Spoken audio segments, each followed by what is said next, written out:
Okay, so this is our program for the week of November 8th, 2024. And I'm sure many of you have spent many of the last few days reacting to the results of this election. We're about 10 weeks now from the start of a second Trump presidency, and I think we collectively have three important and concurrent tasks that many of us, I think, would acknowledge. The first is to sift through the data and the data and the aftermath of this election to see what it tells us about our political terrain and about the working people we want to organize. The second is that we need to understand and map out with specifics the kind of serious attacks that we expect against our communities from this new administration, starting on day one, which would be January 21st. And thirdly, we need to build and reinforce a political force, a broad united front against the state and non-state violence of authoritarianism and fascism that we expect while we build something new for working class people to believe in and to fight for, because we know we can't return to another election with a dilemma of evils. And these tasks are obviously interconnected, but they unfortunately can't be undertaken consecutively. We don't have the luxury to just think about what went wrong and delay what's ahead, delay looking at what's ahead and what's coming our way. And also, we don't have time to delay in building the kind of genuine solidarity and connection among people that's vital to defending and caring for people that are going to be most acutely targeted by MAGA policies. So we have to find a way to find our lanes and help fulfill these tasks together and in coordination. But it's also true that we need to be diligent and precise in how we interpret the data and how we communicate our assessments. The last few days, we've seen Democratic operatives sow seeds of discord within their own base by emphasizing data points about how, for example, Latino men voted for Trump in greater numbers or how younger voters are further right than expected, without a deeper analysis of the geographic and economic conditions that led to those results. And they certainly haven't taken accountability for their own part in the failures of this campaign, both Biden and Harris and their campaigns and administration. And there's a recent history of segments that chose not to vote Democrat that once aligned themselves with the economic populism of the Sanders campaign in 2000, for example. And of course, we don't expect the Biden-Harris administration to take accountability for their failings, but I think it's important for us to understand exactly what happened here. And there are also global trends that are relevant to understanding this election as well, like the impact of COVID inflation on incumbent governments globally, who've all seen declines or been voted out of power. The point is that we need to utilize this information in a way that helps us understand the material conditions affecting working people and what they need to really buy into a political program and a cause moving forward. And the danger of rushing to judgment or having an incomplete analysis is that we can jeopardize our own work in building the coalition we need to protect people and to fight against fascism. As expected, we've already seen how the data points can be used to turn people against each other and actually, operationalize finger pointing. And I'm sure many people who follow this program have seen outraged liberals wishing Palestinians or undocumented migrants further harm under a Trump presidency. And all of that feeds into and is actually an expression of the political tendency of fascism, which is to dehumanize, tribalize, and make life a zero-sum game. And we have to resist engaging in that kind of reductive analysis and in that kind of political jockeying that gets everyone nowhere, especially now when we need to think clearly about what these 10 weeks before inauguration mean for our work to end the genocide in Palestine and what it means after Trump takes office. So, I want to bring up my comrade Samer. Samer, we've been chatting about this all week, commiserating a little bit. I'm sure lots of folks are.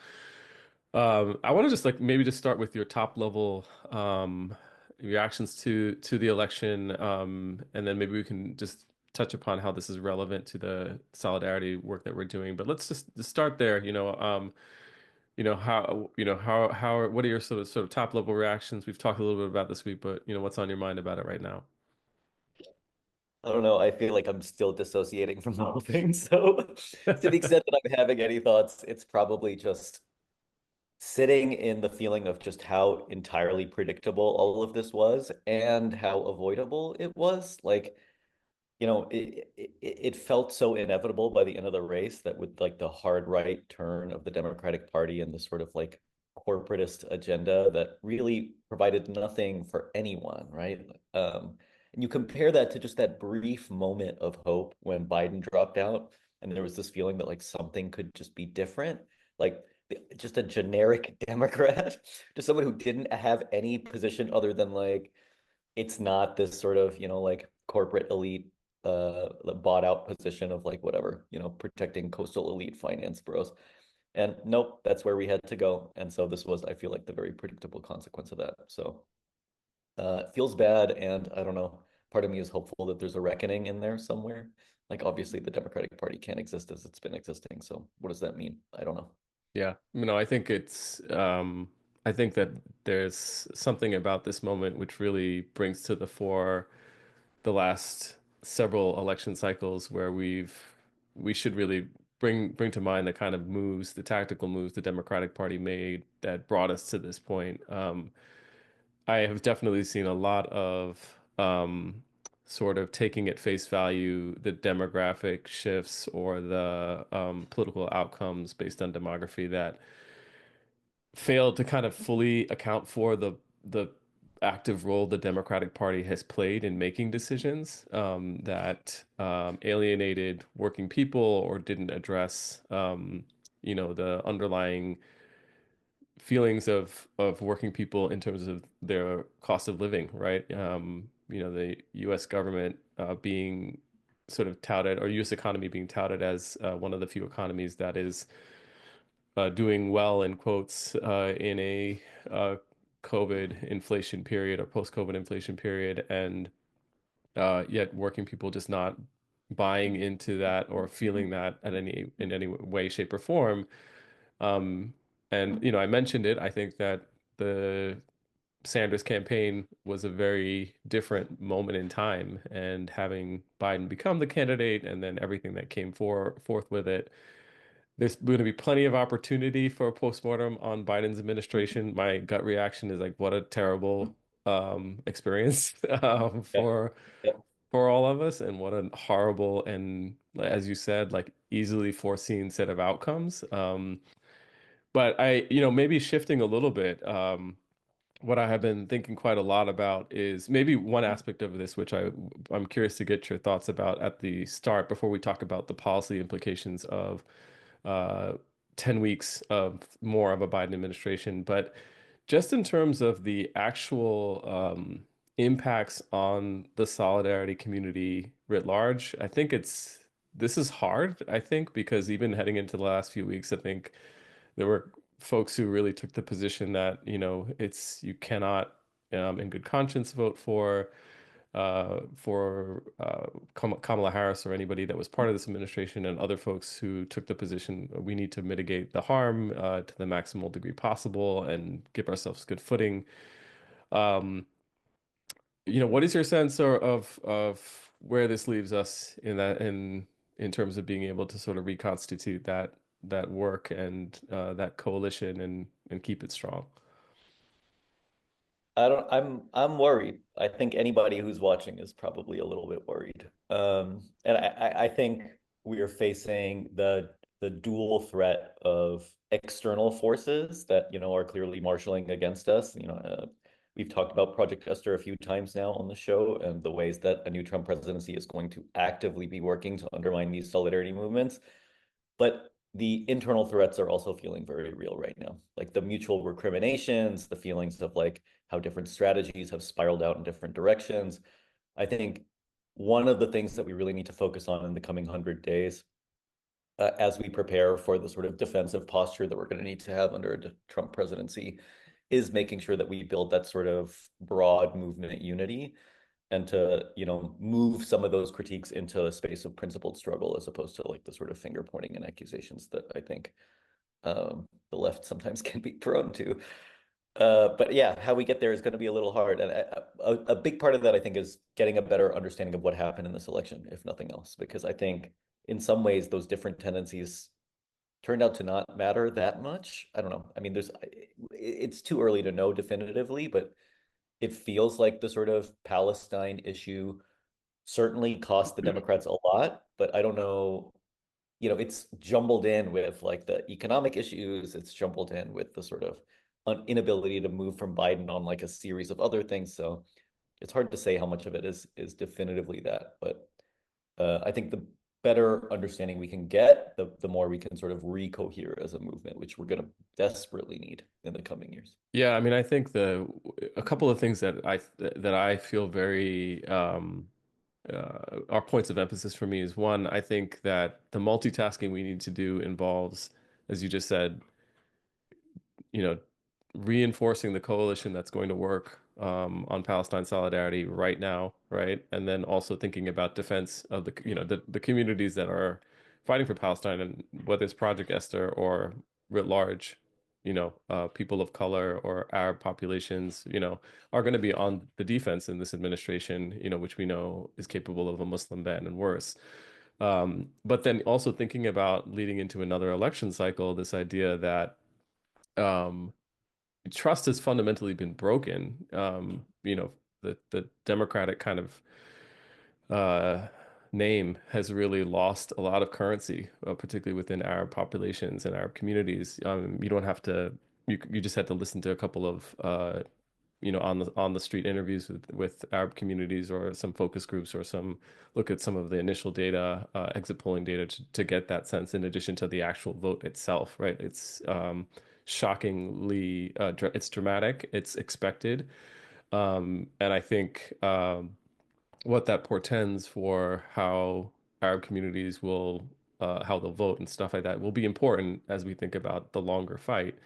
But let's talk specifically about this next 10 weeks, and what are the opportunities and openings here. We still have the arms embargo, the package or the legislation that Senator Sanders has put before Congress, and this action that folks are going to be engaged in California here to get Senators Padilla and Butler on board. What are the other sort of key imperatives now, and what opportunities are there with the Biden administration that's on its way out, that are points of pressure that you think we should be thinking about highlighting, because it is, for all intents and purposes, and knock on wood, hopefully not ad infinitum with, King Trump, but taking seriously the fact that we can't guarantee how difficult it will be to move this incoming administration out of office. Um, this opportunity of 10 weeks does present something, and what do you think those opportunities might be?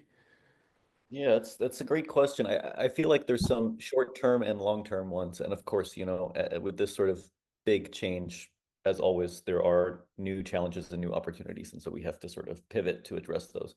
I think for the short term, the JRD is never going to be a thing that, this Bernie Sanders joint resolution of disapproval stuff, to block this $20 billion arms sale. It's not going to pass. Like, I think we just need to own that. Like, we don't have the power to get that all the way through. Even if it gets through the Senate, it still has to get past the president. So the president has to agree to his own weapons ban. Just never going to happen. But I do think that there are a series of opportunities in this short term for some pressure to be applied that can just set a precedent. It's not much, but it's what we've got. And, I think we have to contend with the idea that any movement that we make in the next 3 months can easily be 2 months, can easily be rolled back by Trump, and probably will, but that will come at a cost for him, right? So we should be making that as expensive as we possibly can. And one thing that I feel like folks haven't spent much time thinking about, at least not that I've heard, maybe others are, but this JRD that Sanders is putting forward is aligning actually very closely with the end of the 30-day arms embargo ultimatum that Mm. the Biden administration itself has put out with a series, and we'll get into this when we get to some of the slides, but that letter had a series of very concrete steps that had to be taken to prevent an arms embargo, and they just have not, right? Not even close, like not even at 10% of what the Biden administration was demanding from Israel. So I think there's a way to layer those things together for a little bit more oomph. And hopefully we can like build up a big enough campaign there that we can really make some moves. Particularly, I would say in California with, LaFonza Butler's like she's done, right? So she's got nothing to lose. Uh, there might be an opportunity there to move her a little bit. So that's the short term, and then for the long term, Yeah, uh, in the post-Trump period. Yeah. yeah, exactly, and the mid-Trump era, right? What Yeah. does it look like 2 years from now? And I think for me at least, there's a question there about how, as a movement, we relate to the Democratic Party. And I don't have an answer to that. I don't know that anybody has an answer to that Yeah. right now. It's that age-old question, do you try to take over, right, and like reconstitute the party into something that does have legitimacy, or do we give up and try to build something new? I don't know the answer to that. Maybe it's both, but I do feel like as a movement, we need to cohere on a strategy one way or another.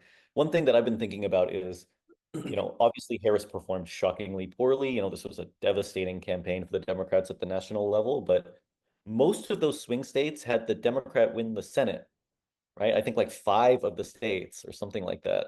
Nevada, Arizona for sure. I think Michigan and Pennsylvania all had, tied Senate races, and the Democrats were coming ahead in those tied Senate races.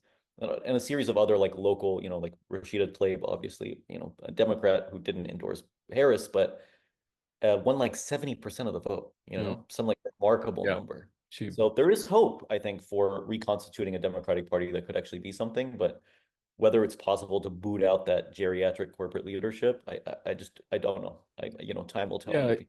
and I mean, I agree. It's part of it is the older leadership, but I also think it's about creating some sort of crisis around this alignment with the imperialist, economy, right? Like this part of Yep. capitalism that is so entangled with both parties, right? And yeah, I think obviously we all have concerns about what Trump's language has been so far about Palestine and what he reckons, what kind of carte blanche he might give to an already out of control Netanyahu. But yeah, some of those questions are going to be harder to answer at this juncture, and more of a matter of waiting to see how things play out. Well, I think we should move into your updates for the week. Thanks again for joining us, and yeah, I'll hand the floor over to you. Thank you. As you can imagine, there are many, so that's great. Let me just share my screen. Sorry.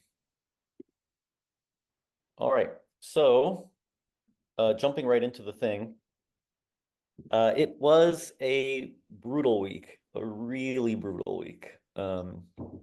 It's always a brutal week, but I think under the guise of international attention going to the U.S. election, as is often the case, Israel uses that as an excuse to really like remove whatever minimal restraints it still has. So the official death toll in Gaza went up by 500 just this past week. In Lebanon, another 300. The real number is, of course, much higher than that, but just the scope of the official death count really tells you something.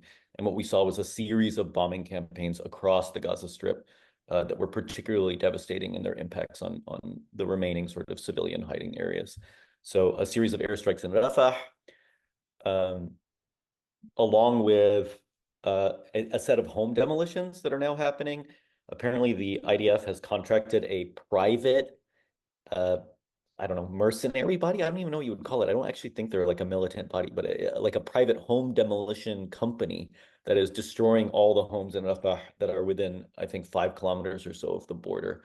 So another attempt to establish these so-called buffer zones that it's hard to interpret as anything other than broad scale ethnic cleansing.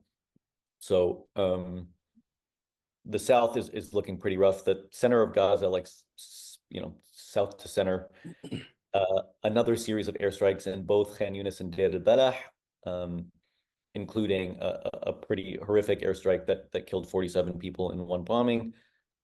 But the north, of course, is where most of the news continues to be because this general's plan that we've been talking about for many months now, that seems to be in full effect at this point, where uh, some unknown number of people remain stuck in northern Gaza, particularly in Jabalia, Beit Lahia, and Beit Hanun, where there are conservative estimates are saying there's about 100,000 people left there.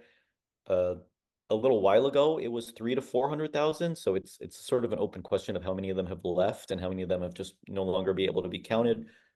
Um, but what we're seeing is those remaining people, with now no access to any humanitarian or any kind of assistance for over a month at this point, in an area where there's literally zero infrastructure to support them, uh, are now, the sort of ongoing bombardment of that area is continuing to escalate in a way that it is really horrific to see. And what we're seeing, and folks saw this a little bit last week too, when we talked about that bombing that killed 100 people, is that there's so little infrastructure left in these towns in the north that large groups of civilians are congregating in the few remaining pieces of like whatever shelters are available. So when Israel hits those buildings, the civilian death counts are just astronomical. Uh, it's a very clearly a very clear establishment of this so-called generals plan. This idea that was put forth, it turns out, sort of secretly by a hard right settlers group within Israel, that has been calling for exactly this, right? The encirclement, the starvation, and then the extermination of everybody who refuses to leave, and the reclassification of anybody who's still in the north as a so-called enemy combatant. So you can even see here this press conference with Count Smirkula, Matt Miller, who is asked by Saeed Arakat about this so-called general's plan. And Miller says, Israel says it's not their plan. And, Saeed says, don't you can observe for yourself what's happening. It's clearly ethnic cleansing. And Matt Miller says the government of Israel can speak for itself, which is a particularly damning thing because the government of Israel, if folks remember from last week's PSA, has actually refused to openly say on the record that they are not implementing the general's plan. So they're saying that privately to U.S. government officials because that's what the U.S. government wants to hear. But it is very clear to everybody, including the sort of right-wing Israeli electorate, that they're trying to signal to that they are, in fact, implementing that general's plan. So sure enough, what we're hearing is that the people who left will not be allowed to return. And the Israeli military is now saying at this point that there are no civilians left in northern Gaza, despite the fact that there are, again, 100 to 200,000 people there.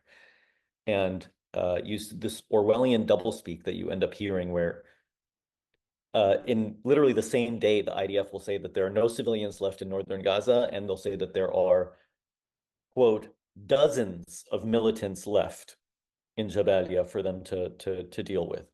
So the math doesn't math there, right? There are at minimum 100,000 people.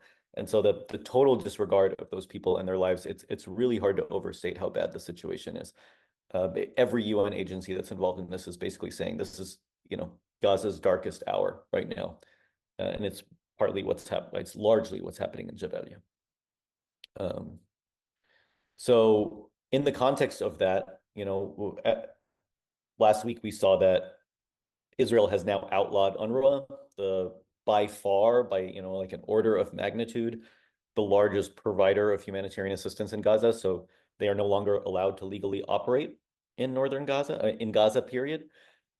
So this restriction is happening at a time where the aid situation is worse than it's ever been. So here we are 3 weeks into the 30-day ultimatum that was issued, I believe, on the 15th of October or something like that. So that 30-day is coming up very soon, where Israel is apparently currently sending in, on average, 30 trucks of assistance every day. That's 30 trucks, you know the size of like a semi-trailer truck, for 2 million people, right? Like the extent of this is, even when several months ago, the US was sort of losing its mind about how bad, when they're like, oh, we need to build this ridiculous pier thing to respond to the fact that no aid was getting in. That was triple, quadruple the level of aid that's currently getting in. It's never been worse than it is now. And those 30 trucks a day are only going to the south and central Gaza. Not a single one is allowed into the north. So what that means for the the so-called ultimatum, which was very clearly a sort of uh, election stunt by the Biden administration to sort of win back some of the anti-war vote that had clearly abandoned the Harris campaign. Well, now they gotta, I don't know, they've got to do something with it, right? The letter specifically says, and I think I put a link to it in the slides. The letter specifically says that the U.S. government is insisting on a minimum of 350 trucks per day. And in the context of those 350 trucks per day, Israel's sending 30. So, at this point, it's basically impossible for Israel to meet the demands made in that letter. So whether there are going to be any teeth behind that, we're going to see very soon. These questions have been coming up at State Department meetings where reporters are asking Matt Miller to comment on whether or not the U.S. will take action at the end of those 30 days. And of course, the U.S. government is not committing to anything. So I'm not optimistic, but I do think that there's an opportunity here with enough pressure for something to happen. Total arms embargo, I doubt, but there may well be an opportunity that this could cause at least a restriction of some aid. You'd also think that Biden might be a little grumpy at Netanyahu for actively campaigning against him, but Biden's taken, I don't know how many dozens of indignities at this point and continued to arm Israel to the teeth, so who knows? It's worth noting that there is no replacement for UNRWA. So as Israel blocks this humanitarian organization from operating in Gaza, there is no UN equivalent to replace it. And so the UN has issued a pretty strongly worded letter to Israel, basically saying, you're an occupying power. It's actually your responsibility to provide humanitarian assistance to the people that you're illegally occupying. But I wouldn't hold my breath on that either, unfortunately. So yeah, the overlap of this arms embargo demand and the Sanders ceasefire letter, I think, it is a really key opportunity that I really can't encourage folks enough. If you're not involved in some way on one of those two things, largely I would say the Sanders JRD, please get involved. There are many, many, many ways to get involved. Even at the bare minimum, you should be reaching out to, for those of you that are joining us from California, like you should be reaching out to our two California senators or wherever you are. Those people, I think, are on some level hopefully movable. So, there's a goal to maximize the number of people that sign on to that to create some real pressure there. So, yeah, that's where we've got some leverage. So we gotta use it. In the context of all of the ongoing sort of like humanitarian, whatever, starvation catastrophe stuff that's happening, we're getting some new information on the so-called ceasefire negotiations, which we largely have stopped talking about on the PSAs because they've turned out to be, phantasmic at best. Two things came out of this. One, an incredible new leak by the Israeli media that actually led to the arrest of some senior aides in the Netanyahu administration showed that those aides ostensibly operating on behalf of Netanyahu, but that hasn't been proven, basically put out a series of fake documents. You may remember this. We talked about it on the PSA months ago, that the US media had picked up on this, these like leaked Hamas documents that showed that Hamas didn't actually want a ceasefire and that Yahya Sinwar was secretly trying to escape Gaza, with like money or whatever. And back then we were like, this is obviously fake. Like there's just no way that that's real. And sure enough, we now have found out that that was a fabricated document put together by the Netanyahu administration in a way that actually led to, as far as I know, this has basically not even touched the US media, but it's a giant scandal in Israel where even like members of the Likud party are basically saying this is a terrifying precedent that's been set for completely fabricating evidence to keep a war going and basically to scuttle any opportunity for a ceasefire on purpose.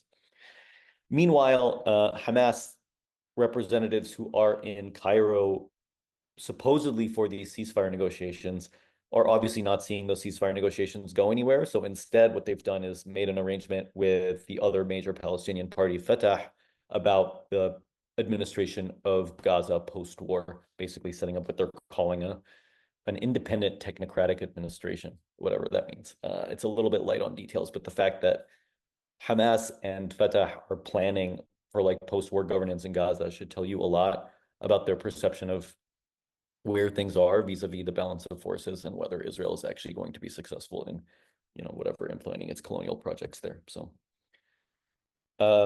moving on to Lebanon, uh, another large series of airstrikes and bombardments.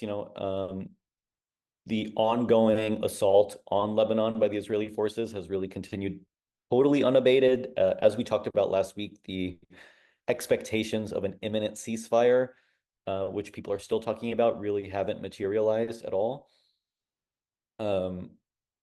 The current leadership of Hezbollah is putting out a series of statements around the prospects of a ceasefire, basically saying that like it's a possibility and there's a channel to do it. They're basically saying that the Lebanese state should be the intermediary for indirect ceasefire negotiations, but nothing really appears to be happening there. So instead, the conflict is just continuing totally unabated. And I'm using the word conflict here purposefully because yeah, there's large scale Israeli bombardment. The ground invasion continues, but Hezbollah's rocket capacity also seems to be largely unaffected. They sent some like advanced ballistic missiles just a few days ago, hit south of Tel Aviv. So there does seem to be this like continued stalemate more or less at the border. We talked last week also about how it's a little bit hard to know how successful Israel is being in Lebanon or whether it's roundly getting its ass kicked. It's probably somewhere in the middle. Also worth noting that Hezbollah has responded to the election results already, basically saying we expect that the rhetoric around what Israel is doing in Lebanon is going to change, but we don't actually expect any changes in substance. And if the US is serious about a ceasefire, then they'll have to actually do something instead of just talking about it. Meanwhile, Israel continues to say that a ceasefire is happening soon, despite the fact that I think nothing has been done to move that forward. So I'm even less optimistic that that's going to happen than I was last week, and that was already a pretty low level of optimism. While all of this is happening, Israel is continuing to systematically just wipe entire villages off the map in southern Lebanon, and that does seem to be their plan. So this is the sort of emptying out another sort of buffer zone idea, similar to what we're seeing in Gaza. I did want to also just take a minute to touch on Syria because despite the fact that I am Syrian, I feel like we never talk about it. Though Israel is bombing Syria regularly, including 2 days in a row this week. And for the first time in this like round of violence, whatever, has actually conducted a miniature ground invasion into Syria. They sent a raid across the border and kidnapped some Syrians. So we often forget that they're part of this. There isn't a lot of like Western press and stuff in Syria, but Syria is also very much caught up in this like escalating growing regional war of Israel's making.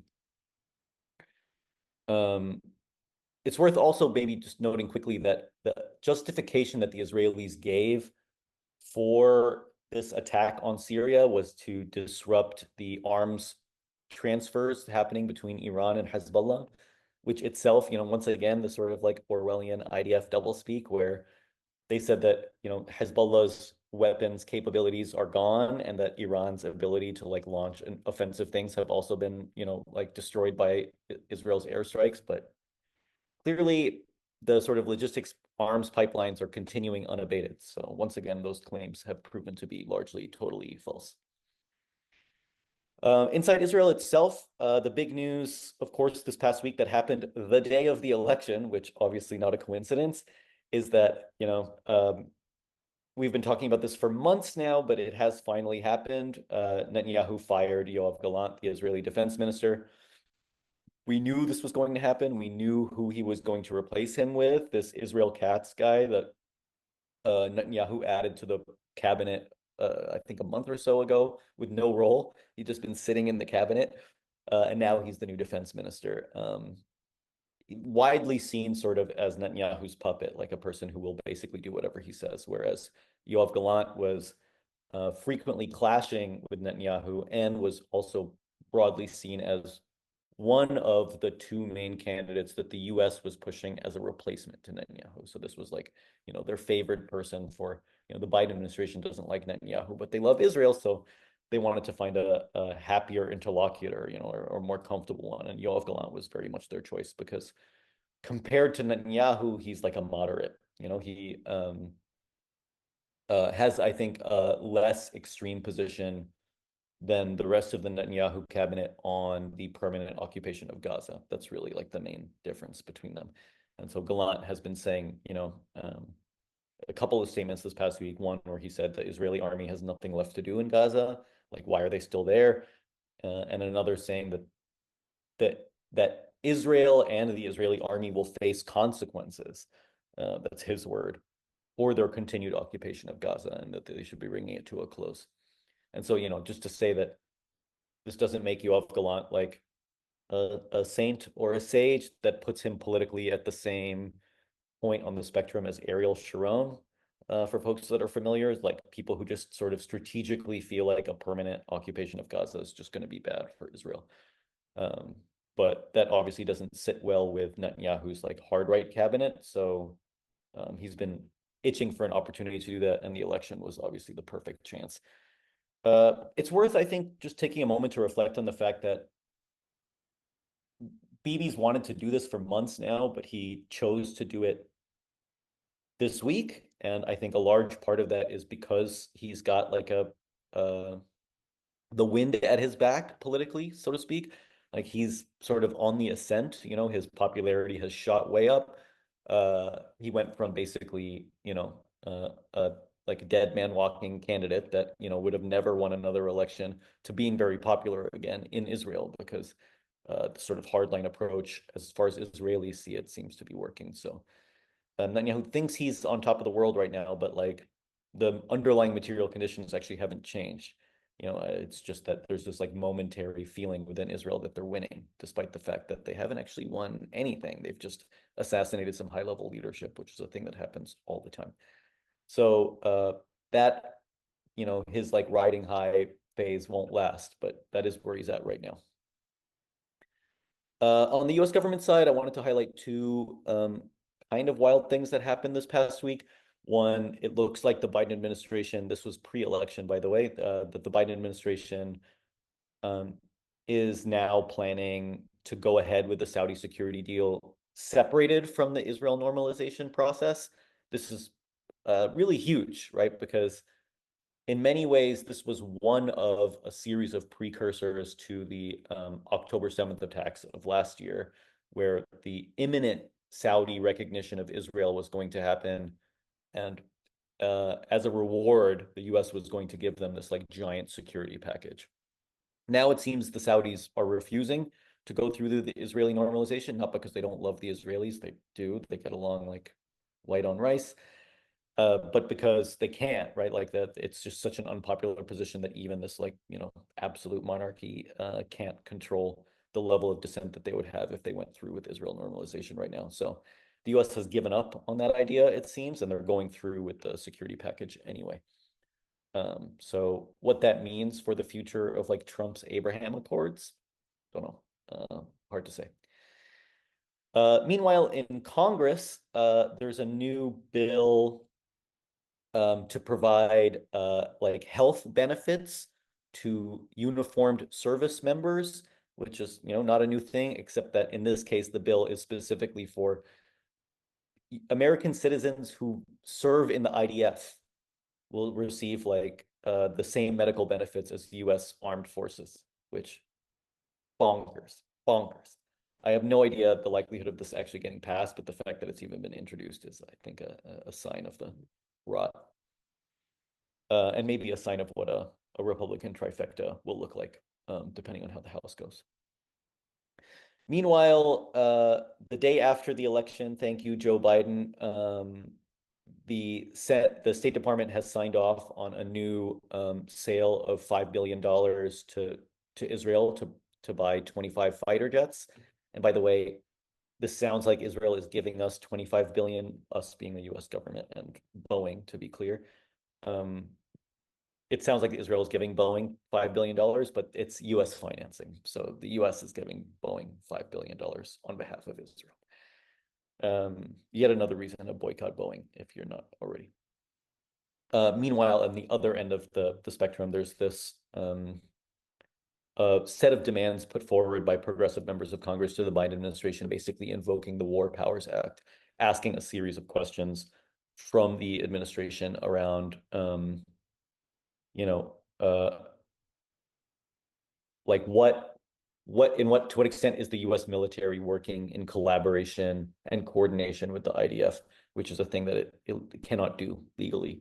So particularly as it involves like, an involvement in hostilities that aren't, like approved by Congress or whatever, which, no administration has done for a while now, but it is technically illegal. It's a good letter. I do recommend folks give it a read if they get a chance. And then on the international stage, it looks like Ireland is joining the South Africa's ICJ case, charging Israel with genocide. So that's exciting to see. Turkey pulled together this coalition of 52 countries calling for an arms embargo on Israel.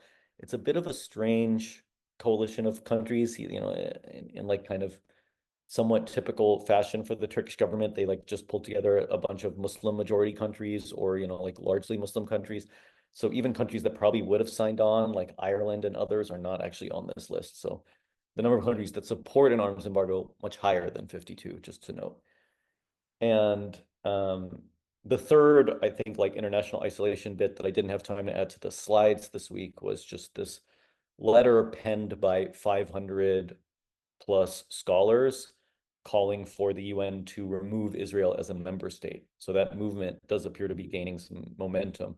I did put a link to that also in the slides, I think, so you should give that a read if you get a chance. And then on BDS, two big ones. One, the United Auto Workers Union, which, whose members have been very strong and who have called as a union for an arms embargo and a ceasefire in Gaza, are now pushing internally for divestment from Israel. Remarkably, the UAW still has Israel bonds. So despite the fact that they've taken a pretty strong position on arms embargo and stuff, they actually continue to invest in the Israeli military. And so rank and file UAW members are calling for a full divestment. There was a vote on this, I think, last year that failed. But this year, they specifically asked Sean Fain, the head of the UAW, whether he would support a divestment vote from Israel, and he said yes. So it does feel like when that vote comes back up again, it's very likely that the UAW will divest from Israel entirely, which is huge. Meanwhile, Carrefour, one of the big targets of BDS, has completely shut down in Jordan because of the pressure from the boycott campaign. So you'll love to see it. The last thing I think that I just wanted to touch on was before I do a little bit of election wrap up stuff, is a couple of media updates. One is this letter put together by 101 members of the BBC staff, plus another 100 other media personalities and journalists, whatever, basically accusing the BBC of bias in their coverage. It's a very strong letter. And the BBC is reacting, as you would expect them to, very defensively and with total denial. But the incredible example of media bias that happened this week that maybe folks already saw because it seems like it's been all over the news for the past day is this the Israeli government and a series of US politicians have been calling it a pogrom in Amsterdam, where you can see here this New York Times article describes it as anti-Semitic. Well, they changed the language. It originally said anti-Semitic attacks in Amsterdam, and they got enough pressure that they had to water it down a little bit. But if folks aren't familiar, this like Israeli football club was playing in Amsterdam, and fans of that football club then marched through the streets chanting "Death to Arabs" and singing a song that includes lyrics that say something along the lines of like, there are no schools left in Gaza because there are no more children there. Just unbelievably abhorrent stuff, ripping Palestinian flags out of windows and things like that. That group of people was attacked. They were physically attacked. And some of them were thrown into one of the canals and they were like sort of pushed out of the city. But incredibly, no one is talking about this as an anti-Arab, or Islamophobic or whatever set of events, but rather only an anti-Semitic attack, despite the fact that if you read the police report, or even this New York Times article itself, they actually don't say anything about anti-Semitism anywhere. It actually doesn't come up at all, not once. They do use the phrase anti-Israel. And even the way that they do that, I think, is extremely telling. I put this Reuters quote right below it, where you can see that they describe it as attackers shouting anti-Israel slurs and then Israeli supporters chanting anti-Arab slogans. So note that anti-Arab, a thing that is actually racist, is described as a slogan, and anti-Israel, which is like a critique of like a state, is described as a slur. Just really remarkably shoddy journalism. Um, that yeah is rightfully, I hope, being pilloried, but like as you can imagine, the Israeli government is using it to say like, oh, look at all the anti-Semitism that's happening, despite the fact that, again, at least as far as we know, I mean, there may well have been, but at least as far as we know, there is no evidence cited at all in any of these articles about anything that was actually anti-Semitic. People just said a lot of free Palestine and a lot of nasty things about the state of Israel. So lastly, I just wanted to touch on the election for a few minutes. Not that I have a lot to say here, but I just maybe wanted to share some reflections. I think it hurt, as imagine it hurt a lot of you to see Israelis, particularly, and Netanyahu specifically, so jubilant about the return of Trump. Uh, I found this article from Al Jazeera to be a good one, in that I think, despite the sort of clickbaity title, Gaza dreads Trump presidency, what they actually did was interview a bunch of different people in Gaza, and you hear a range of perspectives, where some people say, oh yeah, like, things were awful under Biden, but under Trump, this opens the way to like the full settlement and reoccupation of Gaza in a way that maybe wouldn't have for Biden. Other people say, I think there was a quote in there that's something along the lines of like, Trump uses rough tools and Biden uses soft tools, but at the end of the day, like the politics are the same. So I think there's like that whole spectrum that I imagine the people on this call are also feeling. So yeah, give that a read. It might give you a little bit of context. But the thing that I wanted to reflect on this election specifically was, the so-called red wave, and understanding the extent to which, the position of the Biden-Harris administration on Palestine cost them what in the election. And I think those two things are really tied together. I think they're sort of inextricable from the economics argument and some of the other stuff that's happening here. These are giant, very complex processes. So I think it's a little bit reductionistic to say like, oh, you lost because of X or you lost because of Y. It's going to be a bunch of different things. But one thing that we can say pretty definitively, we actually still don't have the final election results, which I feel like is a thing people keep forgetting. You hear these statements about how like Harris lost 13 million votes compared to Biden. It's like, no, that's just not true. Like the numbers still haven't been counted. We're still missing like 8 or 9 million votes that are still being counted. So you should take any analysis right now with a grain of salt. But one thing that does seem clear, at least at this stage, is Trump's support did go up, but by a very, very small amount. So like based on these estimates that you can see on this chart on the left here, the vote share for Trump went from 31.3% last year, in the last election when he lost, from 31.3 to 32%. So we went up by 0.7%. But what happened, the reason why it feels like a red wave, and many of you probably saw that map with all the giant red arrows pointing to the right, it's just that Democrats didn't show up. They just didn't vote. So once again, like by far the most popular position of the voting eligible electorate was just to not vote at all. And you can see this map in Texas, I feel like does a really good job of showing that, where all these precincts in gray, for those of you that are watching, are districts where the abstaining from voting counted as voting for nobody. And that's like by far the most common position in Texas. And that's not just Texas, right? That was across the board. And I think that says a lot about people's disillusionment with the Democratic Party and their inability to sort of take a stand on anything. And I think not taking a stand on Gaza was a key part of that. Not the only piece, but a key part of that. And this, I think, shows us something similar, like the decrease in the number of votes broken out by race and ethnicity. And you can just see that, like, yeah, Trump got a much bigger share of the Latino vote this time, but a giant part of that is that many of them just didn't bother showing up. similar things happening with the black vote and even the white vote.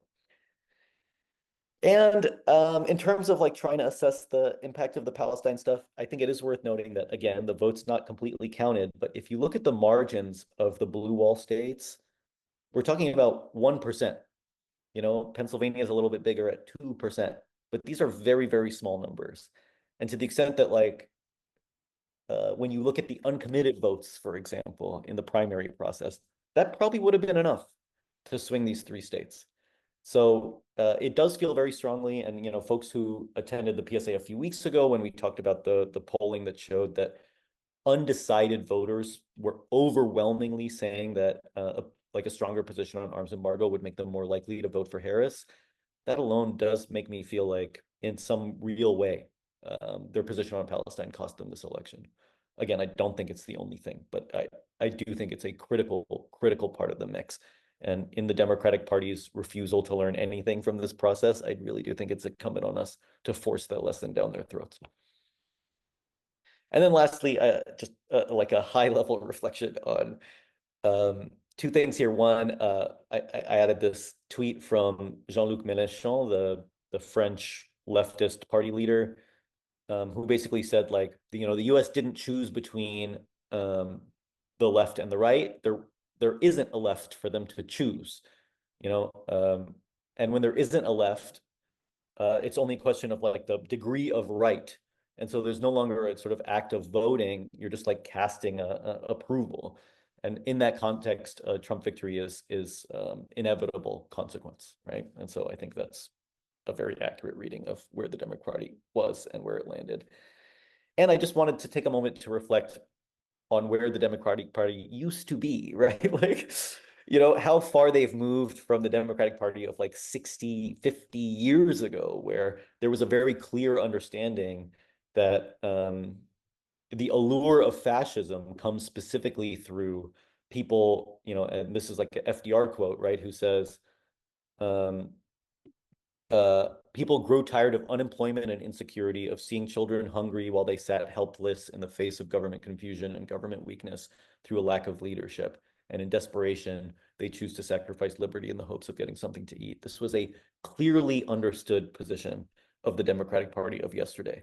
So it's not inconceivable that they might get there again. I don't know. I truly don't know whether that party is beyond salvation, but it is worth remembering. And you know, I do say this often, that the party is a terrain of struggle, right? So to the extent that we think that that's a fight we could win, we should consider it. Lastly, local elections. There have been some great ceasefire candidate wins locally. It's very, very early to say. I've seen so many bad takes about the local elections in the Bay Area, and so I do want to encourage folks to like take a breath before you like read any news about a lot of the stuff. In San Francisco, a third of the vote still hasn't been counted, and in East Bay, it's actually a higher proportion than that. So we still don't know whether uh, Dean Preston, for example, won. But we'll find out, I don't know, probably in a week or so. But we're seeing this like sharpening contradictions coming out of that, where the same sort of like corporate Democrat to like progressive movement stuff seems to be playing out on the local level. And you know, a very clear example of this is you can see like Jackie Fielder, who did win in a landslide in District 9, and whose victory party included a Palestine rally. You know, saying like, okay, you know, now that Trump won, like we need to get together, plug into organizations like the DSA and AROC. And you can see her being attacked for supporting terrorism, for supporting AROC. So yeah, there's a lot there. So just summing up, I think we can expect things in Gaza and probably in the West Bank and Lebanon to get worse now, with Israel knowing that it'll probably have a freer hand, but I don't know. It's hard to imagine a freer hand than they've had. The plan for Jabalia does seem to be mass extermination. So whatever pressure can be brought to bear right now, particularly with the JRD and this like looming whatever US ultimatum, like there's never been a moment more important than the moment right now. So we really need to go all hands on deck to stop that mass extermination. Meanwhile, Netanyahu seems to be consolidating power. It's been a remarkable change in his fortunes, but it won't last. It literally can't last. The material conditions aren't there for it. And then, yeah, the U.S. arms embargo deadline is approaching, and we'll see very soon whether or not it matters, and we should do whatever we can to make it matter. And this election was a disaster, but like I think things at the local level aren't as bad as they seem at the national level, which tells you something about how we as a community build power and then hold that power. So more reflections as we learn more. And then upcoming actions. Uh, the JRD stuff. Here's two things that I would really encourage you to sign and get involved in. On the left, a letter to California senators to support the JRD.